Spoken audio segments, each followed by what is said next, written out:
আল্লাহর কাছে কৃতজ্ঞতা জানাই এবং আমি ধন্যবাদ জানাই আমাদের মাননীয় তথ্যমন্ত্রী জনাব জহিরুদ্দিন স্বপন। এখন উনি আমাদের মাননীয় প্রধানমন্ত্রীর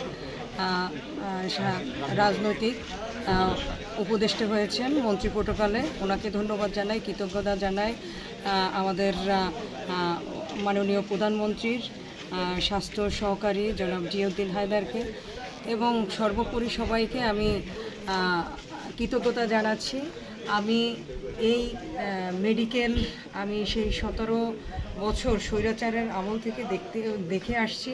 এখানে যে দুর্নীতিগুলো হয়েছে, সিন্ডিকেটের যে আধিপত্য রয়েছে, দালালদের যে আধিপত্য রয়েছে, সেই আধিপত্য কিন্তু আস্তে আস্তে পর্যায়ক্রমে আমরা কিন্তু এগুলা দূর করার জন্য প্রচেষ্টা চালিয়ে যাচ্ছি এবং আগামী দিনে যাতে এই শেরেবাংলা মেডিকেলে যাতে সমস্ত মানে স্বাস্থ্য সেবাটা তারা পায়, যাতে উন্নত চিকিৎসার জন্য ঢাকা যেতে না হয়, এখানেই যাতে সব কিছু থাকে, আমরা সেই চেষ্টা চালিয়ে যাব ইনশাআল্লাহ।